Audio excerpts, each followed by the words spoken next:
ഷോയുടെ ഭാഗമായി ഞങ്ങൾ സൂപ്പർ അമ്മയും മകളും എന്ന് പറഞ്ഞൊരു പ്രോഗ്രാമിൽ കൂടെ പങ്കെടുത്തു. പക്ഷെ അതിനകത്ത് ഫൈനൽ വന്നപ്പോഴത്തേക്ക് ഞങ്ങൾ 5ാം സ്ഥാനത്താക്കി. അതിന്റെ ഒരു ഞെട്ടലിൽ നിന്ന് ഞാൻ ഇതുവരെയും ഒരു മാറിയിട്ടില്ല.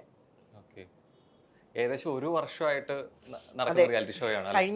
കഴിഞ്ഞ വിഷുവിന് സ്റ്റാർട്ട് ചെയ്തതാ. കഴിഞ്ഞ വിഷുവിന് സ്റ്റാർട്ട് ചെയ്തപ്പോൾ ഞങ്ങളോട് പറഞ്ഞു ഒരു 3 മാസത്തേക്കുള്ള ഒരു ഷോയാന്ന്. അപ്പം അതിന് മുന്നേ ഞാൻ പറയാം, ഞാൻ ഓൾറെഡി 2 സിനിമ ചെയ്തിട്ടുണ്ടായിരുന്നു. ആ സിനിമ ചെയ്ത് കഴിഞ്ഞ് ഫ്ലവേഴ്സ് 1 കോടി എന്ന് പറഞ്ഞ ഒരു പ്രോഗ്രാമിൽ പങ്കെടുത്ത് അത് കണ്ടിട്ട് ഞങ്ങളുടെ ഇതിൻ്റെ ഡയറക്ടർ അവിടെ നിന്ന് നമ്പർ എടുത്തിട്ടാണ് എന്നെ വിളിച്ചിട്ട് എന്നോട് പറഞ്ഞു, ചേച്ചി ഇപ്പം ഫ്രീ ആണോ, ഇന്നാരാണെന്ന് പറഞ്ഞു, അമൃത എന്നാണ് വിളിക്കുന്നത്, ഇപ്പം ഫ്രീ ആണോ എന്ന് ചോദിച്ചു. അപ്പം ഞാൻ പറഞ്ഞു ആണ്. അപ്പം എനിക്ക് ആ സമയത്ത് സിനിമയൊന്നും ആയിട്ടില്ല, വേറെ ആണെന്ന് പറഞ്ഞു. അപ്പോൾ ഞാൻ പറഞ്ഞു ഒരു ഷോ വരുന്നുണ്ട്, റിയാലിറ്റി ഷോ എന്നൊന്നും പറഞ്ഞില്ല, ഒരു ഷോ വരുന്നുണ്ട്, ഇങ്ങനെ സൂപ്പർ അമ്മയും മകളും എന്നുള്ള ഷോയാണ്, അപ്പോൾ അതിനകത്ത് പങ്കെടുക്കാൻ പറ്റുമോ എന്ന് ചോദിച്ചു. ഞാൻ പറഞ്ഞു ഓൾറെഡി വരാമെന്ന് പറയും. അപ്പം വിളിച്ച് മോളെ ഉൾപ്പെടുത്തും, അമ്മയും മകളും കൊണ്ടുള്ള ഒരു ഇതാണ് എന്നൊക്കെ പറഞ്ഞു. അപ്പം ഞങ്ങൾ പറഞ്ഞു വരാമെന്ന് പറഞ്ഞു. ഒരു വിഷുവിന് തുടങ്ങി ഓണത്തിന് തീരുന്ന ഷോയാന്ന് പറഞ്ഞു. 2-3 ഷെഡ്യൂളെ കാണത്തുള്ളൂ എന്നൊക്കെ പറഞ്ഞിട്ട് നമ്മളെ വിളിച്ചു. എന്നോട് പറഞ്ഞു പിന്നെ ചാനലിൻ്റെ ഭാഗത്തുനിന്ന് ഒരാളുണ്ടാകും, അത് അതിന് വേണ്ടിയിട്ടാണ് വിളിക്കുന്നതെന്ന് പറഞ്ഞിട്ടാണ് നമ്മളെ വിളിച്ച് എന്നോട് പറഞ്ഞു എറണാകുളത്ത് വരുമോ, അപ്പോൾ അവിടെ ഓഡീഷൻ നടക്കുന്നുണ്ട്, എറണാകുളത്തൊന്ന് വരാൻ പറ്റുമോ എന്ന് ചോദിച്ചു. ഞാൻ പറഞ്ഞു വരാമെന്ന് പറഞ്ഞു. പിറ്റേ ദിവസം വരാമെന്ന് ചോദിച്ചു. അപ്പോൾ എന്നോട് പറഞ്ഞു 2 പേർക്കും ഒരേപോലത്തെ ഡ്രസ്സൊക്കെ ഇട്ടുകൊണ്ട് വരാമോ എന്ന് ചോദിച്ചു. ഞങ്ങൾ അപ്പം തന്നെ പോയി 2 പേർക്കും നമ്മളങ്ങനെ ടിന്നിങ് ഡ്രസ്സ് എപ്പോഴും ഇടാറില്ലല്ലോ, ഞങ്ങൾ ഇട്ടിട്ടില്ല അങ്ങനെ. ഉടനെ പോയി ഞങ്ങൾ 2 പേർക്കും ഒരേപോലത്തെ ചുരിദാറൊക്കെ മേടിച്ചു. ഞങ്ങളവിടെ ചെന്നു, സാറിനെ കണ്ടു. അപ്പം തന്നെ ഒരു ചെറിയൊരു പെർഫോമൻസ് ഞങ്ങളെ കൊണ്ടെടുപ്പിച്ചു. പിന്നെ ഒരു ഫോട്ടോഷൂട്ട്, കുറച്ച് ഫോട്ടോഷൂട്ടൊക്കെ എടുത്തു വിട്ടു. പിന്നെ നമ്മളോട് പിന്നെ അസിസ്റ്റൻ്റ് വിളിക്കും എന്നൊക്കെ പറഞ്ഞ് വിട്ടു. അത് കഴിഞ്ഞ് പിന്നെ വിളിക്കുന്നത് അസിസ്റ്റൻ്റാണ്, കാര്യങ്ങളൊക്കെ സംസാരിക്കുന്നതൊക്കെ. ഇന്ന ദിവസം ഗ്രൂമിങ് അപ്പോൾ വരണം എന്നൊക്കെ പറഞ്ഞു. അപ്പോൾ ഓൾറെഡി അപ്പോൾ ഞാൻ ഓർത്തു നമ്മൾ പേയ്മെൻറ്റിൻ്റെ കാര്യമൊന്നും സംസാരിച്ചില്ല. എന്നാൽ ഓൾറെഡി ഞാൻ ഓർത്തു പേയ്മെൻറ്റ് തരുമായിരിക്കും, നമ്മൾ സിനിമയൊക്കെ ചെയ്തുകൊണ്ടിരിക്കുന്നതിനല്ലേ, ഇവളും ആർട്ടിസ്റ്റ് അല്ലേ, പേയ്മെൻറ്റ് തരുമായിരിക്കും, നമുക്ക് സാമ്പത്തികമായിട്ട് കുറച്ച് ബുദ്ധിമുട്ടായിരിക്കുന്ന ഒരു സമയം കൂടായിരുന്നു. അപ്പോൾ പേയ്മെൻറ്റ് കിട്ടുമെന്നുള്ളൊരു പ്രതീക്ഷയിലാണ് നമ്മൾ ഈ ഷോയിൽ പങ്കെടുക്കാൻ. ഈ ഷോയിൽ ബാക്കിയുള്ള കണ്ടസ്റ്റൻസ് എല്ലാവരും ഈ സെലിബ്രിറ്റി കാറ്റഗറിയിലുള്ളവരെ, അതായത് മൂവീസോ അല്ലെങ്കിൽ ഷോസ് ചെയ്യുന്നവരല്ല, പുതിയ ആൾക്കാരായിരുന്നു, പുതിയ ആളുകളായിരുന്നു. പക്ഷെ എല്ലാവരും ഡാൻസേഴ്സ് ആണ്. എല്ലാവരും ഡാൻസേഴ്സ് എന്ന് പറഞ്ഞാൽ ഡാൻസ് പഠിച്ചിട്ടുള്ള ആൾക്കാരാണ്. ടോട്ടല് ഒരു 12 കണ്ടസ്റ്റൻസ് ഉണ്ടായിരുന്നു.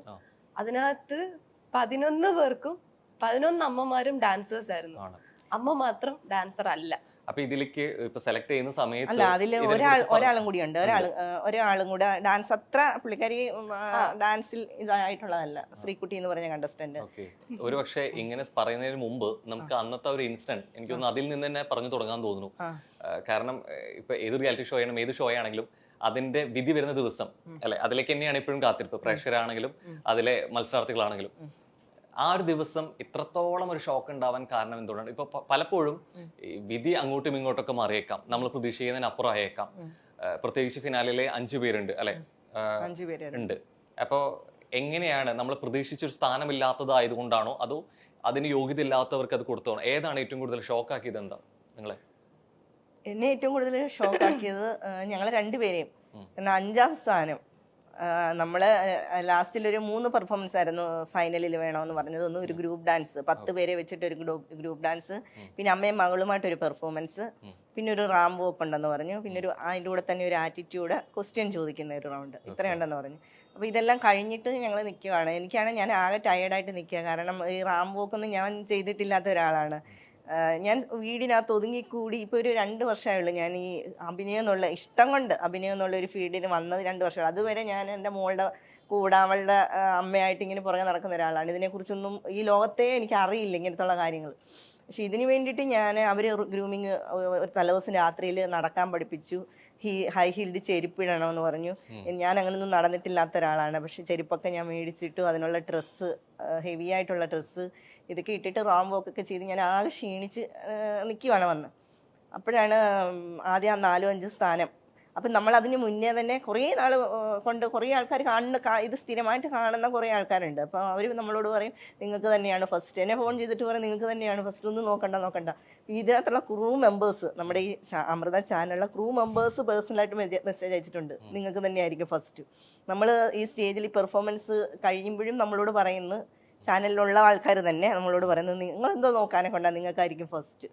അങ്ങനെയുള്ള ഒരു പ്രതീക്ഷയിലാണ് ആ ഒരു പ്രതീക്ഷയിൽ നിൽക്കുക. ഈ പ്രേക്ഷകർ അഭിപ്രായങ്ങൾ അറിയിക്കാറുണ്ട്, ഇപ്പൊ മെസ്സേജിലൂടെ കോളിലൂടെ ആണെങ്കിലും. ഈ പ്രേക്ഷകർ പറഞ്ഞ അഭിപ്രായത്തിലാണോ ഈ പ്രതീക്ഷ വന്നത്? നിങ്ങൾക്ക് കാര്യം നമ്മള് ഓരോ പെർഫോമൻസിനും നമ്മൾ അതുപോലെ എഫേർട്ട് ഇട്ടു, നല്ല കമന്റ്സ് പറയുന്നുണ്ട്, എല്ലാം ഉണ്ട്. ഈ ഗ്രാൻഡ് ഫിനാലയിലെ 3 പെർഫോമൻസ് ചെയ്തു. അപ്പൊ നമുക്ക് സ്വന്തമായിട്ടൊരു ജഡ്ജ്മെന്റ് ഉണ്ടാവുമല്ലോ. അപ്പൊ നമ്മളുടെ വിശ്വാസം ഓക്കെ, ഇത് നല്ലതായിരുന്നു, നല്ല പെർഫോമൻസ് ആയിരുന്നു. ഇത് മാത്രമല്ല നോക്കുന്നത്, ഇതിന് മുന്നേ ഈ ഒരു 1 year ആയിട്ട് നമ്മൾ ചെയ്തുകൊണ്ടിരുന്ന കാര്യങ്ങളെല്ലാം നോക്കിയിട്ടായിരിക്കും ജഡ്ജ്മെന്റ് എന്നാണ് നമ്മൾ വിശ്വസിച്ചിരിക്കുന്നത്. ഡാൻസ് അപ്പൊ ഞാൻ എപ്പോഴും എല്ലാ പ്രാവശ്യവും ഡാൻസ് മാത്രമാണ് കൂടുതലും. ഒരു 3/4% ഡാൻസിനാണ് കൂടുതൽ ഇമ്പോർട്ടൻസ് കൊടുത്തത്. അപ്പൊ ഞാൻ സാറിനോട് പറയും, സാറേ ഡാൻസ് മാത്രമേ ഉള്ളൂ എന്ന് ചോദിക്കും. പറയും ഡാൻസ് അറിയാത്തവർക്ക് അല്ലാത്ത റൗണ്ടുകളുണ്ട്. കാരണം വേറെ കുറച്ച് റൗണ്ടുകളൊക്കെ ഉണ്ടായിരുന്നു ഡാൻസ് അല്ലാത്ത. ഷോക്ക് വിളിക്കുന്ന സമയത്ത് പറഞ്ഞിട്ടുണ്ടോ ഡാൻസ് അറിയണം അല്ലെങ്കിൽ അതിനെ കുറിച്ച് ഇമ്പോർട്ടൻസ് ഉണ്ടെന്ന്? ഒന്നും പറയില്ല, ഒന്നും പറഞ്ഞില്ല. സൂപ്പർ അമ്മയും മകളും അവരുടെ ബോണ്ടിങ്, അതുപോലെ സൈക്കോളജി റൗണ്ട് എന്നോട് പറഞ്ഞു, സൈക്കോളജി മോൾക്ക് ഒരു സൈക്കോളജി റൗണ്ട് ഉണ്ടാകും, ഡോക്ടർ കാണും, അങ്ങനെയൊക്കെയാണ് എന്നോട് പറഞ്ഞത്. പക്ഷെ അവിടെ സൈക്കോളജി റൗണ്ട് നടന്നിട്ടില്ല, ഡോക്ടറിന്റെ റൗണ്ട് നടന്നിട്ടില്ല. അപ്പൊ ഞങ്ങള് പിന്നെ എന്താ ഈ 3 റൗണ്ട്സിൽ ഒരെണ്ണം നമുക്ക് എന്ത് വേണമെങ്കിലും ചെയ്യാന്നായിരുന്നു പറഞ്ഞത്, ഒരു സിഗ്നേച്ചർ റൗണ്ട് പോലെ. അപ്പൊ ബാക്കിയുള്ള 4 കണ്ടസ്റ്റൻസും ഡാൻസ് ചെയ്തപ്പോ നമ്മൾ അതിനകത്തുനിന്ന് വെറൈറ്റി ആയിട്ട് സോപാന സംഗീതം അതിനോട് അത് 2 ആഴ്ച കൊണ്ട് അവള് പഠിച്ചിട്ടില്ല, സോപാന സംഗീതം പഠിച്ചിട്ടില്ല. നമ്മളുടെ അടുത്ത് തന്നെയുള്ള ഒരു ആശാനോട് ചോദിച്ചപ്പോൾ അവളോട് നോക്കട്ടെന്ന് പറഞ്ഞു. അവള് പെട്ടെന്ന് തന്നെ അത് പഠിച്ചെടുക്കുന്നതുകൊണ്ട് വേഗം തന്നെ പഠിച്ചു. 2 ആഴ്ച കൊണ്ട് ആ സോപാന സംഗീതത്തിന്റെ ആ കൊട്ട് പഠിക്കണമെങ്കിൽ കുറെ മാസങ്ങൾ പിടിക്കല്ലോ, 1 വർഷമൊക്കെ പിടിക്കും. പക്ഷെ 2 ആഴ്ച കൊണ്ട് അവളത് പഠിച്ചിട്ട് ഞാനും അവളും കൂടെ ബാത്റൂമിൽ പോലും പാടാത്ത ആളാണ് ഞാൻ. എന്നിട്ട് ഞാൻ ഇതിനു വേണ്ടി കഷ്ടപ്പെട്ട് പാട്ടും അത് പഠിച്ച്, അതിന്റെ ആ പാട്ടും പഠിച്ച് അതിന്റെ കൂടെ തന്നെ ഞങ്ങളൊരു സ്കിറ്റ് ചെയ്തു. ബാക്കിയുള്ള 4 കണ്ടസ്റ്റൻസിൽ നിന്നും വെറൈറ്റി പെർഫോമൻസ് നമ്മൾ ചെയ്തു എന്നായിരുന്നു നമ്മുടെ വിശ്വാസം. കണ്ടിരുന്ന നമ്മള് ചെയ്ത് കഴിഞ്ഞിട്ട് പുറത്തിറങ്ങിയപ്പോഴും നേരത്തെ ഉണ്ടായിരുന്ന കണ്ടസ്റ്റൻസ് ഒക്കെ അവിടെ ഉണ്ടായിരുന്നു. അവര് പറഞ്ഞു നിങ്ങൾ സൂപ്പർ ആയിരുന്നു. ബാക്കിയുള്ള അല്ല, അവര് പറയാ ഞാൻ ഇറങ്ങി ചെന്നപ്പോ ഒരാളുടെ കണ്ണിൽ കൂടെ കണ്ണുനീര് വരുന്നുണ്ട്. അപ്പൊ എന്നോട് പറഞ്ഞത് ഇതിന്റെ കരഞ്ഞ് എന്ന് വെച്ചാൽ ചിരിച്ചിരിച്ച് കരഞ്ഞിട്ട് കണ്ണുനീര് വന്നത് മാറുന്നില്ല എന്ന് പറഞ്ഞിട്ട് അങ്ങനെ വരെ നമ്മളോട് പറഞ്ഞു. എല്ലാവരും പറഞ്ഞു നിങ്ങളുടെ വെറൈറ്റി പെർഫോമൻസ് ആയിരുന്നു, ബാക്കിയുള്ളവരുടെ ഡാൻസ് അല്ലേ നിങ്ങൾ വെറൈറ്റി കൊണ്ടുവന്നു. അപ്പോഴും നമ്മൾ പ്രതീക്ഷയിലിരിക്കോ, പ്രതീക്ഷ കൂടി. കാരണം നമ്മൾ ഒരു ഇതെന്ന് പറഞ്ഞു കഴിഞ്ഞാൽ സൂപ്പർ അമ്മയും മകളും എന്നുള്ള ഒരു പ്രോഗ്രാമാ. അപ്പൊ അത് ലാസ്റ്റിൽ എല്ലാവരും ചെയ്തത് ഡാൻസാ. നമ്മൾ ഈ 1 വർഷം കിടന്ന് കഷ്ടപ്പെട്ട് ചെയ്തതും ഈ ഫൈനലി ചെയ്തതുമായിട്ട് ഒന്നും അല്ലാണ്ടായി പോയില്ലേ. കാരണം അവര് പറയുന്നത് ഫൈനലിലെ പെർഫോമൻസ് മാത്രമേ നോക്കിയുള്ളൂ, വാവ് ഫാക്ടർ മാത്രമേ നോക്കിയിട്ടുള്ളൂ. സാധാരണ രീതിയിൽ ഇപ്പോ ഫിനാലെ ഒന്നും നടക്കുന്നുണ്ടെങ്കിൽ പോലും അതുവരെയുള്ള പെർഫോമൻസ് എങ്ങനെയാണെന്നുള്ളതും അല്ലെങ്കിൽ അതിന്റെ അടിസ്ഥാനത്തിൽ കൂടി ആയിരിക്കുമല്ലോ ഒരു പക്ഷേ അങ്ങനെയല്ലേ വേണ്ടിയേ. കാരണം ആ ഫൈനൽ എന്നാ പിന്നെ ഫൈനൽ ആദ്യമേ കൊണ്ടുവച്ചാ പോരായിരുന്നു അല്ലേ? ഫൈനൽ ആദ്യമേ കൊണ്ടുവച്ചിട്ട് ഡാൻസ് കളിച്ചവർക്ക് പ്രൈസ് കൊടുത്തങ്ങ് വിട്ടാൽ പോരായിരുന്നു. ഈ 1 വർഷം ഞങ്ങളെയൊക്കെ ഇട്ടിട്ട് എനിക്ക് സങ്കടം എന്താണെന്നറിയാമോ, ഞങ്ങളെ കോമാളികളായിട്ടാണ് കണ്ടത്, വെറും കോമാളി. നമ്മൾ ഈ സർക്കസിനകത്തൊക്കെ ബഫൂൺസ് ഉണ്ടല്ലോ എന്ന് വെച്ചാൽ കോമാളികൾ. അവരെന്താണ് ചെയ്യുന്നത്? നമ്മളെ എന്റർടൈൻമെന്റ് ചെയ്യിപ്പിക്കുന്നു, ഇരിക്കുന്നവരെ അല്ല, പ്രത്യേകിച്ചൊന്നും അങ്ങനെ ചെയ്യുന്നില്ല, അവരെ നമ്മളെ ചിരിപ്പിക്കുന്നു. ശരിക്കും ഞങ്ങൾ അതായിരുന്നു. ഇപ്പൊ ഞങ്ങൾ 5ാം സ്ഥാനത്ത് നിന്ന് ഒഴിവാക്കിയപ്പോൾ എനിക്ക് കറക്റ്റ് മനസ്സിലായി ഞങ്ങളൊരു കോമാളികളായിരുന്നു. കാരണം സാസിക അത് പറയുന്നുണ്ട്, ഇവർ കോമഡി കാണിച്ച് എല്ലാവരെയും ചിരിപ്പിക്കുമായിരുന്നു. ഞങ്ങളുടെ കയ്യിൽ നിന്നുള്ള കണ്ടന്റുകൾ അവർക്ക് വേണമായിരുന്നു, കോമാളിത്തരങ്ങൾ വേണമായിരുന്നു, എന്റെ സങ്കടം വേണമായിരുന്നു. ഞാൻ പെട്ടെന്ന് ഇമോഷണൽ ആകുന്ന ഒരാളാണ്, ഞാൻ കരയും, മിക്കവാറും എന്തെങ്കിലും കാര്യമുണ്ട്. അതൊക്കെ അവരെടുത്തിട്ട് അവർ റീച്ച് കൂട്ടി. ഈ ഇപ്പോൾ അവിടെ വന്ന് ഫിനാലിന്റെ അന്ന് നിൽക്കുമ്പോൾ ഈ പറഞ്ഞ മാതിരി അൺപ്രഡിക്റ്റബിൾ ആണ് എന്ത് പറയാൻ പോകുന്നു എന്നുള്ളത്, ആര് വിന്നർ ആവുന്നു എന്നുള്ളത്. പല തീരുമാനങ്ങളും ഒക്കെ മാറ്റം വന്നേക്കാം.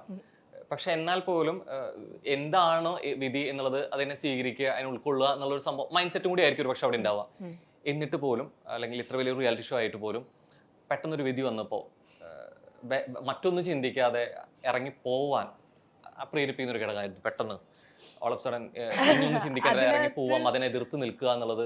കാരണം അതിന് ശേഷം ഉണ്ടാവാൻ പോകുന്ന കാര്യങ്ങൾ, സ്റ്റേജിനെ കുറിച്ചോ ഫേസ് ചെയ്യേണ്ട കാര്യങ്ങളെ കുറിച്ചോ ഒന്നും ഓർക്കാതെ അങ്ങനെ ഒരു തീരുമാനത്തിലേക്ക് എത്തായിരുന്നു. അവിടാണ് ശരിക്കും പറഞ്ഞു കഴിഞ്ഞാൽ സൂപ്പർ അമ്മയും മകളും തമ്മിലുള്ള ഒരു ബോണ്ടിങ് എന്ന് പറയുന്നത്. ഞങ്ങൾ തമ്മിൽ അവിടെ സംസാരിച്ചില്ല, ജസ്റ്റ് ഒരു നോട്ടം. ആ നോട്ടത്തിൽ തന്നെ ഞങ്ങൾക്ക് രണ്ടുപേർക്കും കാര്യം മനസ്സിലായി.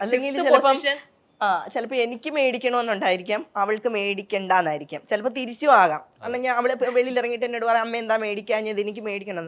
പക്ഷെ ഞങ്ങൾ രണ്ടുപേരും കൂടെ ഒരു നോട്ടം നോക്കിയതേ ഉള്ളൂ. അനൗൺസ് ചെയ്യുകയും ഞങ്ങൾ രണ്ട് ഷോക്ക് എന്ന് പറഞ്ഞാൽ അമ്മാതിരി ഷോക്കായി പോയി.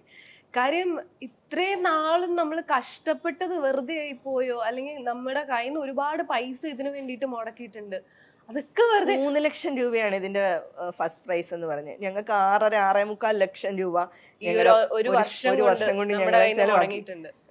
അപ്പൊ ഈ ഇത്രയും രൂപ 3 ലക്ഷത്തിന് വേണ്ടിയിട്ട് ഒരു 6.5 ലക്ഷം ചിലപ്പോ എനിക്കായിരിക്കും കുറവ്, മറ്റുള്ള അമ്മമാർക്ക് അതിലും കൂടുതലായിട്ടുണ്ടെങ്കിലേ ഉള്ളൂ. അങ്ങനെയുള്ള കുറെ വിഡ്ഢികളാണ് ഞങ്ങൾ ഇത്രയും ഒരു 3 ലക്ഷം രൂപയ്ക്ക്. അപ്പൊ അങ്ങനെ നിക്കണ ടൈമില് ഞങ്ങൾ എന്റെ ഒരു നോട്ടം നോക്കി ഞങ്ങളോട് പറഞ്ഞു ഫ്രണ്ടിലോട്ട് കയറി. അപ്പോഴും നമ്മൾ വിചാരിക്കുന്നു ഇവര് നമ്മളെ പ്രാങ്ക് ചെയ്യുമായിരിക്കും, ചിലപ്പോ ആദ്യം തന്നെ ഫസ്റ്റ് ആയിരിക്കും. എന്റെ പെട്ടെന്ന് എനിക്ക് എന്റെ മൈൻഡ് ഞാൻ വേറെ ഒന്നും കാണുന്നില്ല. അയ്യോ സാസിക പിന്നെയും വിളിച്ചിങ്ങനെ കാണിക്കുന്നു, ഞങ്ങൾക്ക് ഇവര് വെറുതെ നമ്മളെ ഒരു പ്രാങ്കിന് വേണ്ടിയിട്ട്. അപ്പോഴും ഞാൻ അതിന്റെ ഒരു റിയൽ ആയിട്ട് ചിന്തിക്കുന്നില്ല 5ാം സ്ഥാനം തന്നെയാണെന്ന്. അപ്പൊ നിന്ന് അപ്പോഴത്തേക്ക് ട്രോഫി എടുക്കാൻ പോയി. പിന്നെ സാസിയെ കൊണ്ടുവന്ന് ശ്വേതാജിയിലോട്ട് ട്രോഫി കൊടുത്തു. ട്രോഫി മാത്രം, കയ്യിൽ വേറെ ഒരു ഇതുമില്ല, അല്ലെങ്കിൽ ഒരു ക്യാഷ് പ്രൈസോ അങ്ങനെയുള്ള ഒന്നുമില്ല, ട്രോഫി മാത്രം. അപ്പം ഞാൻ ഇവളെ ഇങ്ങനെ ഒന്ന് നോക്കിയപ്പം ഞങ്ങൾ രണ്ടുപേരുടെയും കണ്ണുകൊണ്ട്, അതാണ് ഒരു ബോണ്ടിങ് എന്ന് പറയുന്നത്. കണ്ണുകൊണ്ട് വേണ്ട, കാരണം ഈ ഒരു വർഷമായിട്ട് ഞങ്ങൾ കിടന്ന് കഷ്ടപ്പെട്ടു ആ ഒരു ചാനലിൽ. എനിക്ക് ഒത്തിരി എന്താ പറയുന്നത്, എനിക്ക് 48 വയസ്സ് പ്രായമുള്ള ആളാണ് ഞാൻ. ഇതിന് വേണ്ടിയിട്ടുള്ള എഫേർട്ട് എൻ്റെ ജീവിതത്തിന് ഞാൻ ഇത്രയും നാളെടുത്തില്ല. എൻ്റെ കാലിന് മുട്ടിനൊക്കെ പ്രശ്നമുള്ള, ഡാൻസ് കളിക്കാനൊക്കെ അറിയാത്ത ഞാൻ ഡാൻസ് കളിച്ചു. കഥാപ്രസംഗം പറയാൻ അറിയാത്ത ഞങ്ങൾ രണ്ടുപേരും കൂടെ കഷ്ടപ്പെട്ട് കഥാപ്രസംഗം പറഞ്ഞു, സ്കിറ്റുകൾ ചെയ്തു, ഔട്ട്ഡോർ ടാസ്കിന് കരമന മാർക്കറ്റിൽ പോയി പച്ചക്കറി കച്ചവടം, തെരുവിൽ നിന്ന് പച്ചക്കറി കച്ചവടം ചെയ്തു. ഇതൊക്കെ ഒത്തിരി എഫേർട്ട് എടുത്തിട്ട് ഞങ്ങൾ നാണം കെട്ടൊക്കെ അങ്ങനെ കുറേ കാര്യങ്ങൾ ചെയ്തു. കാരണം നമുക്ക് ഇതിനകത്ത് വിജയിക്കണം, അല്ലെ അങ്ങനെ ഒരു സംഭവം ഉള്ളത് കൊണ്ടാണ് ഇത്രയും പരസ്പരം സംസാരിക്കാതെ ഉണ്ടായ, അല്ലെങ്കിൽ പറയാതെ തന്നെ വാക്കുകളിൽ ഇല്ലാതെ മനസ്സിലാക്കിയ കാര്യം കൂടിയാണ് ഇറങ്ങി പോകുന്നു എന്നുള്ളത്. പക്ഷെ അത് കഴിഞ്ഞിട്ടായിരിക്കും പലപ്പോഴും നമ്മൾ കുറെ കാര്യങ്ങൾ റിയലൈസ് ചെയ്യുക, തിരിച്ചറിയുന്ന ഒരു മൊമെന്റ് ഇതൊക്കെ കഴിഞ്ഞിട്ട് പിന്നീട് നോക്കുമ്പോഴായിരിക്കും അവിടെ വന്ന് പോകുന്ന, അവിടെ കണ്ട പ്രേക്ഷകരോ അല്ലെങ്കിൽ ബാക്കിയുള്ളവരോ എന്തായിരിക്കും നിങ്ങളെ കുറിച്ച് സംസാരിക്കാനെ കുറിച്ച് ചിന്തിച്ചിട്ടുണ്ടോ? നിങ്ങൾ സപ്പോർട്ട് ചെയ്തിട്ടായിരിക്കോ, അത് എഗെയിൻസ്റ്റ് ആയിരിക്കും? ആരും സംസാരിച്ചിട്ടില്ല. എല്ലാരും നമ്മളെ സപ്പോർട്ട് ചെയ്തതേ ഉള്ളൂ, നമ്മളെ ചേർത്ത് പിടിച്ചേ ഉള്ളൂ. പക്ഷെ അവിടെ ഫ്ലോറിൽ നടന്നത് വേറെ സംഭവങ്ങളായിരുന്നു. ഞാൻ ഇത് വേണ്ടാന്ന് പറഞ്ഞു. അപ്പൊ ഞങ്ങൾ രണ്ടുപേരും കൂടെ കൈ കൊണ്ട് കാണിച്ചു, വേണ്ട ഇങ്ങനെ കാണിച്ച്. അപ്പൊ ഞാൻ പറഞ്ഞു, അപ്പൊ ശ്വേതാജിക്ക് പെട്ടെന്ന് അത് എന്തോ വിഷമം തോന്നിയിട്ടുണ്ട്. അപ്പൊ ഞാൻ ഇങ്ങനെ കാണിച്ചു കഴിഞ്ഞപ്പോഴത്തേക്ക് ഞാൻ പറഞ്ഞു എനിക്ക് സംസാരിക്കണം, കാരണം നമ്മൾ വേണ്ടാത്തതിന് കാരണം പറയണമല്ലോ. അപ്പം ഞാൻ മൈക്ക് വേണമെന്ന് പറഞ്ഞ് എനിക്ക് മൈക്ക് കൊണ്ടു തന്നപ്പോൾ ഞാൻ പറഞ്ഞു സതീഷ് സാറെന്ന് പറഞ്ഞാൽ ഇതിൻ്റെ ഡയറക്ടർ സതീഷ് സാർ ഈ പ്രോഗ്രാമിലേക്ക് എന്നെ വിളിച്ചപ്പോൾ എന്നോട് പറഞ്ഞത് ഇത് സൂപ്പർ അമ്മയും മകളും എന്നുള്ളൊരു പ്രോഗ്രാമാണ്. പക്ഷേ ഇവിടെ നടന്നത് ഡാൻസ് റിയാലിറ്റി ഷോ ആണ്. അത് കറക്റ്റാണ്, ആദ്യം തൊട്ട് അവസാനം വരെ ഡാൻസ് റിയാലിറ്റി ഷോ ആയിട്ടാണ് നടന്നത്. എന്നാൽ പിന്നെ സൂപ്പർ അമ്മയും ഡാൻസ് റിയാലിറ്റി ഷോ എന്നങ്ങ് വെച്ചാൽ പോരായിരുന്നു. ഗ്രാൻഡ് ഫിനാലയിലെ പെർഫോമൻസും ഡാൻസ് ആയിരുന്നു, ഡാൻസിനെ ബേസ് ചെയ്തിട്ട് അവർ കൊടുത്തിരിക്കുന്നത്. സൂപ്പർ, ഞാൻ പറഞ്ഞു ഇതൊരു സൂപ്പർ ഡാൻസറിന്റെ ഷോ ആയിരുന്നു. അപ്പൊ അതിനകത്ത് എനിക്ക് ഡാൻസ് അറിയാത്ത ഒരാളാണ് ഞാൻ. ഡാൻസ് അറിയാത്ത ഒരാള് ഈ ട്രോഫിക്ക് അർഹയല്ല. അതുകൊണ്ടാണ് ഞാനിത് മേടിക്കാത്തതിന്റെ കാരണം എന്ന് പറഞ്ഞിട്ടാണ് ഞാൻ അവിടെ നിന്ന് ഇറങ്ങിപ്പോയി. വേറെ അവരെ ചീത്ത വിളിച്ചിട്ടില്ല, ശ്വേതാജിയായി ഒന്നും പറഞ്ഞിട്ടില്ല, സ്വാസിയോടൊന്നും പറഞ്ഞിട്ടില്ല, ചാനലിനെതിരെ പറഞ്ഞിട്ടില്ല. എന്റെ നിലപാട് പറഞ്ഞു, ഞാൻ മേടിക്കാത്തതിന്റെ കാരണം അത് ഞാൻ പറഞ്ഞു. കാരണം അത് അവരെനിക്ക് വെച്ച് നീട്ടുന്ന ഒരു ട്രോഫിക്ക് എനിക്ക് നിരസിക്കാനുള്ള ഇതുണ്ടല്ലോ, എനിക്ക് വേണ്ടാന്ന് വെക്കാനുള്ള ഒരു അവകാശം എനിക്കുണ്ട്. ഓസ്കാർ വരെ ആൾക്കാർ വേണ്ടെന്ന് വെക്കുന്നു ഇല്ലേ?